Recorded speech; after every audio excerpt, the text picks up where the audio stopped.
So guys, paano ba magkabit ng carbon brush?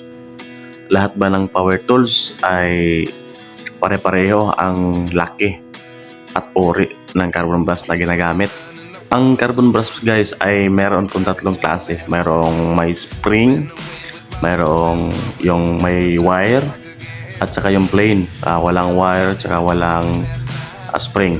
So sa video natin ngayon ay magkakabit tayo ng carbon brush.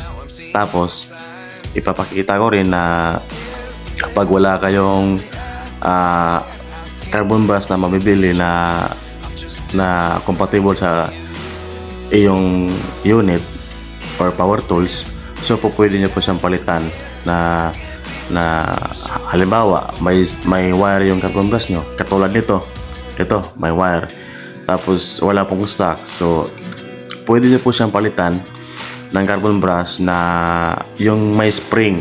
Tapos yung gagawin nyo lang is tatanggalin nyo lang yung spring, kasi yung grinder naman is meron naman siyang toaster yung tumutulak sa carbon brush.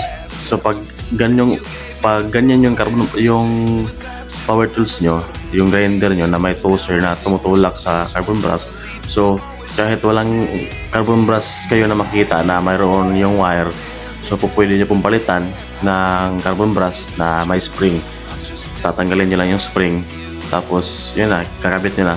So siguraduhin nyo lang na kasya sa kanyang housing or sa lagayan ng carbon brush. So pag hindi naman kasya or yung medyo malaki, so pwede nyo po siyang lihain.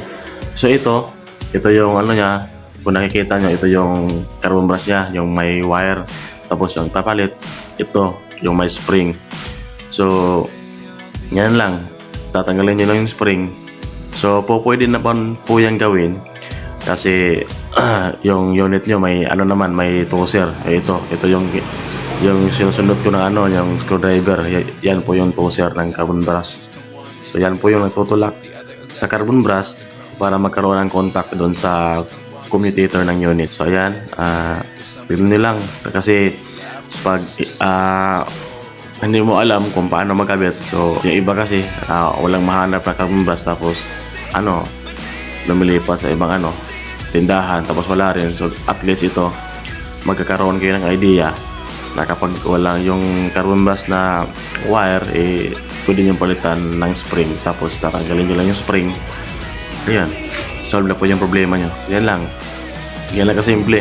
Ito kasi yung pagpapalit ng carbon brush, ito kasi yung pinaka common na problema sa mga grinder o kaya mga power tools. So at least alam nyo na yung carbon brush may itong klase, yung plain, tapos yung carbon brush na may spring, at saka yung may wire. So yung may wire po pwedeng palitan sa may spring na carbon brush kapag yung power tools nyo mayroong toaster or yung pantulak sa carbon brush. Yun lang. Ayan, okay na yan. Ito pala ay Stanley na brand na grinder. Kayang-kaya nyo naman na kayo lang yung gagawa, at di na kailangan magbayad ng labor upang makabit pa yung ganitong klaseng problema. And 19 was the year I had to leave you, but now I'm seeing all the signs. Is this really happening? I can't believe it's true.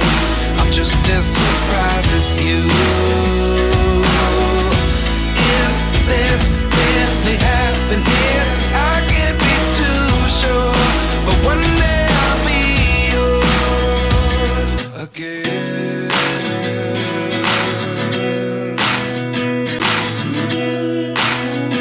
Lessons come one in a dozen, the other 11 get something from them.